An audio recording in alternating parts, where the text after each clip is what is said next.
113 के अंदर। अगेन इसमें भी क्वेश्चंस करोगे तो भी चल जाएगा, बट थोड़ा बहुत कंसेप्ट देख लो इसके अंदर, सुन लो क्या बोलता है। 113 फेयर वैल्यू मेजरमेंट, ठीक है, अपने पास है 15-20 मिनट और है अपने पास, आ जाओ। स्कोप में क्या बोलता है देख लो। सबसे पहले फेयर वैल्यू मेजरमेंट का मतलब क्या है। अब अपन इतने सारे इंडेक्स पढ़े, इतने सारे इंडेक्स में जहां जहां फेयर वैल्यू रिफर किया गया है, जहां जहां क्या रिफर किया है, फेयर वैल्यू रिफर किया गया है, तो जिधर जिधर फेयर वैल्यू रिफर किया गया है उसका फेयर वैल्यू कैसे निकालोगे, वो उसका गाइडेंस देगा आपको इंडेक्स 113, ध्यान रखना, ठीक है। अब कौन से फेयर वैल्यूज यहां कवर नहीं होते हैं, तो जो भी इंडेक्स 2 का एनआरवी है वो यहां कवर्ड नहीं है, 116 का जो फेयर वैल्यू है वो यहां कवर्ड नहीं है, 102 का फेयर वैल्यू यहां कवर्ड नहीं है, और 36 का जो वैल्यू इन यूज है वो भी यहां कवर्ड नहीं है। तो सर बचा क्या, अरे 16 का फेयर वैल्यू, 38 का फेयर वैल्यू है ना, 105 का एफवीएलसी टेस्ट का फेयर वैल्यू, 36 का एफवीएलसी टेस्ट का फेयर वैल्यू, वो सब यहां कवर्ड हो जाता है, बराबर। आगे फाइनेंशियल इंस्ट्रूमेंट्स में जो फेयर वैल्यू है वो सब यहां कवर्ड हो जाता है। आगे डेफिनेशन दिया हुआ है, what is the meaning of fair value. एक ही बात ध्यान रखो, फेयर वैल्यू सेलिंग प्राइस होती है, ठीक है, बेचने वाला दाम होता है फेयर वैल्यू। वो बोलते हैं price that would be received to sell an asset और pay to transfer liability between orderly transaction between market participant at the measurement date. जिस दिन का फेयर वैल्यू चाहिए, अगर उस दिन इस आइटम को बेचते हैं तो कितना मिलता, उसको बोलते हैं सेलिंग प्राइस। अच्छा, नॉर्मली नए नवेले असेट के लिए जो डे वन का परचेज प्राइस है और डे वन का सेल प्राइस सेम ही होता है, लेकिन पुराने असेट में वो अलग हो जाता है, ध्यान रखना। तो वो बोलता है कभी कभी आपका इनिशियल रिकग्निशन पे fair value will be equal to TP, that is entry price and exit price same होगा, लेकिन कुछ कुछ केस में वो अलग होता है। कुछ केस में आपका डे वन का फेयर वैल्यू और टीपी सेम नहीं होता, उसके बारे में अपन 109 के अंदर बात करते हैं, ध्यान रखना। But anyways fair value is the exit price, ध्यान रखना, ठीक है। आगे फिर अब एक गाइडेंस दिया हुआ है, principal and most advantages market. Suppose मेरे पास रिलायंस के शेयर्स है, अब रिलायंस के शेयर एनएससी पे भी ट्रेड होते हैं और बीएससी पे भी ट्रेड होते हैं, तो उस केस में मैं कौन से वाले मार्केट की वैल्यू को फेयर वैल्यू मानूंगा, बराबर। तो उसको बोलते हैं, उस केस में अपन देखेंगे सबसे पहला प्रेफरेंस दोगे आप प्रिंसिपल मार्केट को। किसको दोगे आप पहला प्रेफरेंस, प्रिंसिपल मार्केट को। What is the meaning of this, principal का मतलब जहां वो ज्यादा वॉल्यूम में ट्रेड होता है, तो अगर वो एनएससी में ज्यादा वॉल्यूम में ट्रेड हो रहा है तो एनएससी का वैल्यू लोगे, अगर बीएससी में ज्यादा वॉल्यूम में ट्रेड हो रहा है तो बीएससी का वैल्यू लोगे, पहला। सेकंड, अगर आपके पास प्रिंसिपल मार्केट नहीं है तो you will consider the most advantages market. अब मोस्ट एडवांटेजेस मार्केट आप कैसे निकालोगे, मेरी बात ध्यान से सुनना, ये बहुत क्रिटिकल पार्ट है, आधे लोग यही मिस्टेक करते हैं। देखो मैं आपको फटाफट से इसमें मेरा एग्जांपल है मेरे पास शानदार वाला, वो आपको दिखाता हूं फटाफट से, आ जाओ। चलो इधर देखो, अब जब मोस्ट एडवांटेजेस मार्केट निकालोगे, if principal market is not available you will consider most advantages market. अभी कैसे निकालोगे, आपको क्वेश्चन में सेलिंग प्राइस दिया हुआ रहेगा, ट्रांसपोर्टेशन कॉस्ट दिया हुआ रहेगा, ट्रांजैक्शन कॉस्ट दिया हुआ रहेगा। मोस्ट एडवांटेजेस मार्केट निकालने के लिए आप दोनों खर्चे माइनस कर देना, ट्रांजैक्शन कॉस्ट भी माइनस करना, ट्रांसपोर्टेशन कॉस्ट भी माइनस करना। तो मोस्ट एडवांटेजेस कौन सा है, जहां आपको ज्यादा पैसा मिलेगा, 96। लेकिन अब मार्केट है कि फेयर वैल्यू क्या होगी, फेयर वैल्यू निकालने के लिए आप सेलिंग प्राइस से सिर्फ और सिर्फ ट्रांसपोर्टेशन कॉस्ट माइनस करना, ट्रांजैक्शन कॉस्ट कंसिडर मत करना। मतलब when you want to consider most advantages market you will deduct all the cost, लेकिन एडवांटेजेस मार्केट मिलने के बाद जब आपको पूछे फेयर वैल्यू कितनी है तो आप सिर्फ selling price minus transportation cost बोलोगे। तो इस केस में मेरी फेयर वैल्यू कितनी होगी मार्केट ए की, 100 रुपया होगी, ध्यान रखना, बराबर। तो मैंने 2 स्टेप प्रोसीजर दिया हुआ है। In case of most advantages market there is 2 step procedure. पहला ढूंढो what is the most advantages market, वहां सब माइनस कर दो, और फिर जब आपको मिल जाए मोस्ट एडवांटेजेस मार्केट तो उसमें सेलिंग प्राइस में सिर्फ ट्रांसपोर्टेशन कॉस्ट माइनस करना, ध्यान रखना। क्लियर वाला पार्ट खत्म कहानी इसकी। ये पहला केस है जहां we discuss about transportation principal market and most advantages market, और इसमें मैंने बताया कैसे निकालना है। उसके बाद second case, fair value for a non financial asset. Suppose आपका पीपी वगैरह है तो उसकी फेयर वैल्यू क्या होगी, तो वो बोलता है जो भी इसका हाईएस्ट एंड बेस्ट यूज है। फॉर एग्जांपल मेरे पास एक प्रॉपर्टी है, मैं करंटली उसको स्टूडियो की तरह यूज कर रहा हूं, लेकिन इफ आई वांट मैं इसको ओयो बना सकता हूं, मैं इसको क्लब बना सकता हूं, मैं इसको ब्यूटी पार्लर बना सकता हूं। तो अब which is the highest and best use possible, जो करंट यूज करो उससे फर्क नहीं पड़ता है, पॉसिबल क्या highest and best use, beauty parlour. तो ये मेरा फेयर वैल्यू होगा पीपीई का।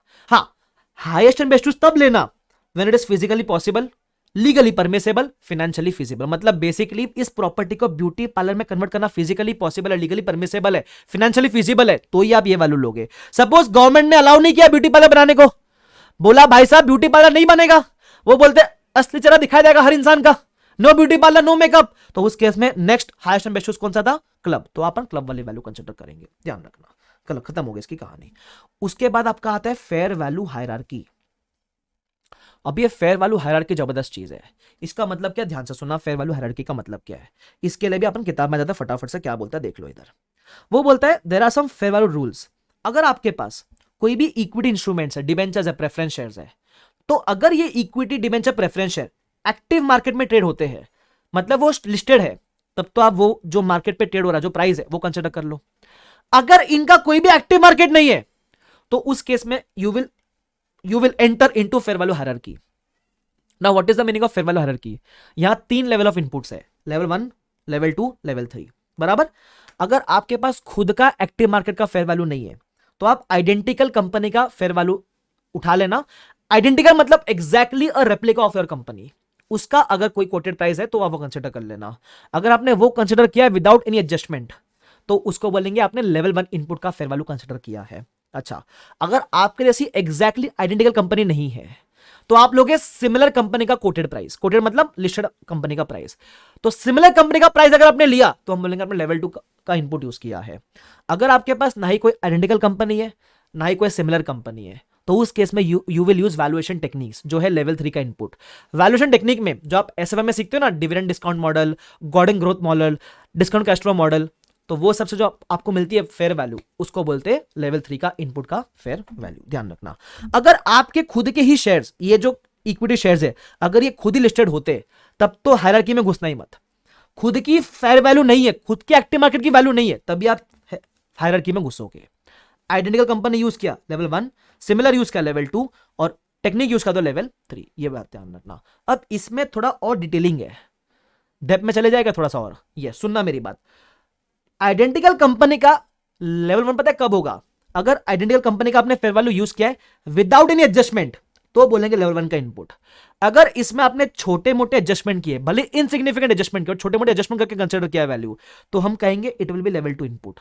और अगर आपने आइडेंटिकल कंपनी का डेटा यूज किया और बहुत सिग्निफिकेंट एडजस्टमेंट किए तो लेवल 3 इनपुट। ध्यान रखना, बराबर। उसके आगे अगर आप सिमिलर कंपनी डेटा यूज करते हो विदाउट एनी एडजस्टमेंट तो लेवल 2 का इनपुट होता था। लेकिन अगर इसमें आपने एडजस्टमेंट किया, अब वो सिग्निफिकेंट हो कि इनसिग्निफिकेंट हो, लेवल 3 इनपुट माना जाएगा। इस बात का आप ध्यान रखना। Yes, perfect. Hello sir, just want to say thank you. I am a chartered accountant and cleared FR with exemption because of your helpful videos. This is the comment we are all making for next marathon. अच्छा जब बोलता है मैं manifest कर रहा हूँ, वो बोलता है कि मैं May 23 में क्लियर करके और अगले मैराथन में आके कमेंट करूंगा। क्या बात है भाई साहब। चलो एनीवेज, अब आ जाओ, अब इसके कुछ क्वेश्चंस कर लेते हैं क्या? आ जाओ क्वेश्चंस करते फटाफट से इसके, जल्दी से आ जाओ, जल्दी से। क्या शानदार तरीके से निपटा रहे अपन, मजा आ रहा है एकदम ही मेरे को। तो जो काम के क्वेश्चन है वो करते हैं इसके। अच्छा, इसके आधे क्वेश्चन तो है ना, मतलब अगर आप देखोगे ना तो इसके आधे से ज्यादा क्वेश्चन एसएफएम वाले हैं, मतलब वो कंसेप्ट से रिलेशन में ही नहीं, एसएफएम का टेक्निक यूज करने का। सुन लो कैसे करने का है। सपोज इलस्ट्रेशन नंबर 4 है अपने पास, क्या बोलता है, अपने पास 5% इक्विटी शेयर्स है जो आपने 10 करोड़ में एक्वायर किए थे, बराबर। अब कंपनी क्या बोलता है, कंपनी प्रोसेस में है फाइनेंशियल बनाने के। अब क्या हो गया, अपने को इस जो 5% शेयर्स है इसका आज का फेयर वैल्यू चाहिए जो मेरे पास नहीं है। तो मैं क्या कर रहा हूं, मेरे पास कुछ डेटा दिया हुआ है कि है ना, किस ऐसे सिमिलर केस में कि इसने 20% एक्वायर किया था 60 CR में, और अपने को ये दिया हुआ है enterprise value divide by EBITDA, है ना, EV divide by EBITDA is equal to 8, है ना, और अपने को बोला एबिटा इज 40, तो आपको इससे एंटरप्राइज की वैल्यू मिल जाएगी। दैट इज अगर आप ये 40 है तो ये कितना हो जाएगा, तो मैं बोल दूं क्रॉस मल्टीप्लाई करोगे तो आपको आंसर आ जाएगा, है ना। सॉरी ये नहीं, ये 40 है, एबिटा 40 है, तो ईवी कितना हो जाएगा, तो आपका EV will be 8 into 40 that is equal to 320। अब इस ये तो पूरे कंपनी का वैल्यू हो गया, इसमें आपके पास कितना 5% है, तो आपका 5% कितना हो जाएगा, 320 इंटू 5% 16। अब वो बोलता है ये तो नॉर्मल प्राइस है, लेकिन इसमें आपको 5% का लिक्विडिटी डिस्काउंट और 5% का एनसीआर डिस्काउंट लगाना पड़ेगा। जब डिस्काउंट बोले तो माइनस कर देना, तो 5 + 5 10% माइनस करना है, तो माइनस कर देना 10%, तो कितना आएगा -10%, तो आएगा 14.4। ये आपके शेयर्स का वैल्यू है। बेसिकली मैं बोलूं आपने वैल्यूएशन टेक्निक यूज किया, लेवल 3 इनपुट यूज किया आपने, बट वो पूछा नहीं अपने से। 14.4 इज द आंसर, खत्म कहानी। फिर आएगा आपका इलस्ट्रेशन नंबर 5। ये भी मस्त क्वेश्चन, टाइम पास क्वेश्चन है। क्या बोलता है, ध्यान से सुनना। बोलता है 5 साल के कैश फ्लोज है, कैश फ्लोज दिखे नहीं के डिस्काउंट कर देना, और टर्मिनल वैल्यू दिया हुआ है। याद है कि आपका एसएफएम, दिल धक हुआ कि एसएफएम सुनकर, हाँ आने वाला ना एफआर के बाद वो भी, हाँ। तो ये सबका आप डिस्काउंटिंग करोगे, क्या बोलता है 11% कैपिटल है, weighted average cost of capital 11% पे डिस्काउंट कर देना। टोटल डेट कितना है 1465, तो जो भी प्रेजेंट वैल्यू टोटल आएगी 1465 कर देना, माइनस डेट है इसलिए, और कैश का बैलेंस दिया हुआ है तो कैश सरप्लस है तो ऐड कर देना। इससे आपको पूरे कंपनी का वैल्यू मिल जाएगा। अपने को पर शेयर का वैल्यू पूछा है, वैल्यू पर शेयर, तो divide by number of shares कर देना, तो आपको मिलेगा वैल्यू पर शेयर। खत्म कहानी, सिंपल है वाला पार्ट। यस और नो? यस। आगे बढ़ जाए, चलो आगे बढ़ जाते हैं। फिर आता है ये वाला पार्ट, क्वेश्चन नंबर 6 तो सिमिलर है, रेसिक टाइम पास है। 7 भी इजी है, 7 नहीं इतना। 8 पे आ जाओ। ये एलडीआर का पापा स्क्वायर है ना, ये एलडीआर स्क्वायर है भाई साहब, मस्त क्वेश्चन एकदम। क्या बोलता है सुनना, बोलता है डी कमीशनिंग का वैल्यू ढूंढने का हमने को। अब मैंने क्या कहा था, डी कमीशनिंग का वैल्यू ढूंढने का इसके अंदर, तो आप बोलोगे सर प्रेजेंट वैल्यू है। अरे इतना आसान नहीं है। सपोज डी कमीशनिंग हम क्या कहते हैं, 10 ईयर्स के बाद इंकर करना है 100 करोड़। अब ये 100 करोड़ इंकर करना है कैसे मालूम पड़ा, तुम समझ रहे हो? तो ये 100 करोड़ निकालना सिखाएगा तुमको अब वो, इतनी होशियारी इसकी। तो कुछ नहीं करना है, जो भी क्वेश्चन में इंफॉर्मेशन दिया चुपचाप यूज करते हुए चलना उसको। बता दो कैसे, सुन लो। बोलता है डी कमीशनिंग का वैल्यू चाहिए 10 साल के बाद इंकर करना है उसको, ठीक है। तो सपोज आपको मालूम पड़ा कि 10 ईयर्स के बाद 100 करोड़ इंकर करना है, बराबर। तो आपको उसकी आज की वैल्यू कैसे मिलेगी, डिस्काउंट कर देना फॉर 10 ईयर्स, बट वो सब सिखाऊंगा मैं कैसे करना है। क्या क्या बोला सुन लो। बोलता है कुछ लेबर कॉस्ट इंकर करना पड़ेगा। अब वो दिया हुआ है, इतना इंकर करना पड़ेगा, प्रोबेबिलिटी 25%, इतना इसका प्रोबेबिलिटी 50%, इसका 25%, तो प्रोबेबिलिटी से मल्टीप्लाई करो आपको अमाउंट मिलेगा। चलो मैं आपको सिखाता हूं कैसे मिलेगा। इधर देखो मैंने सॉल्व किया हुआ है इसको आपके लिए, ये रहा।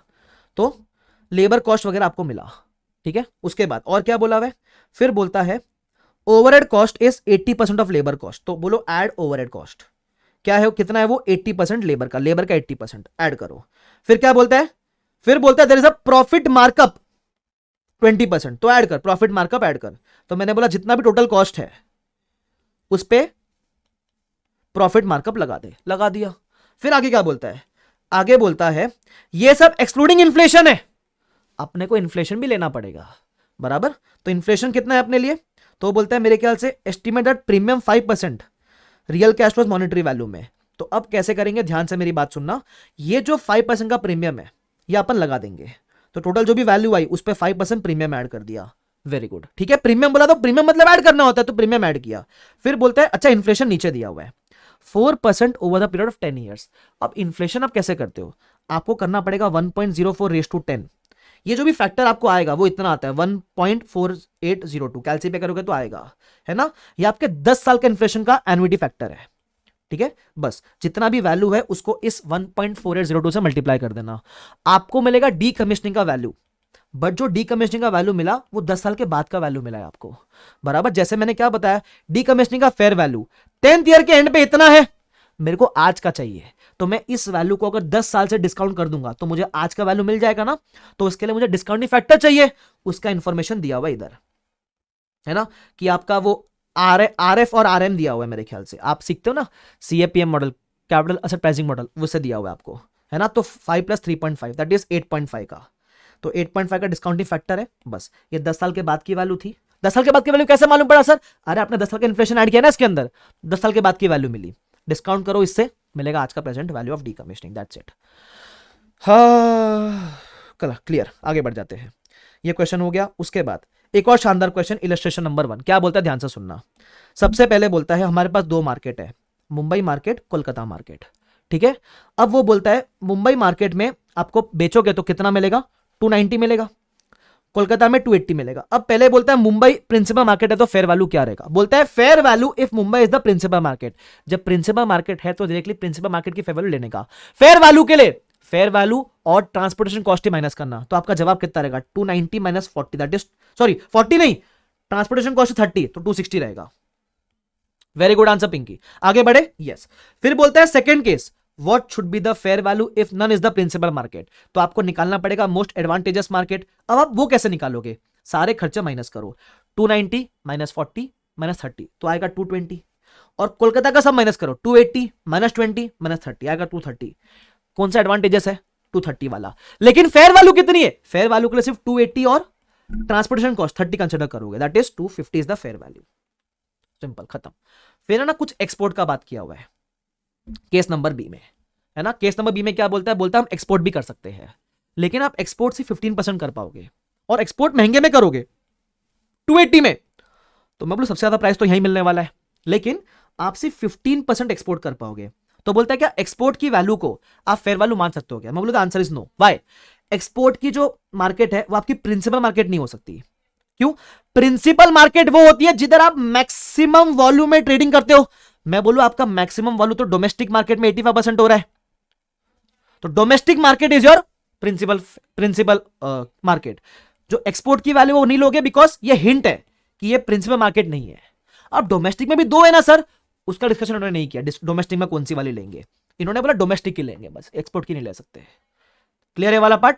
खत्म, आगे बढ़ जाते हैं। यस, आगे बढ़ जाए, लेट्स प्रोसीड फर्दर। तो ये अपना इंडेस, ओ भाई साहब 113,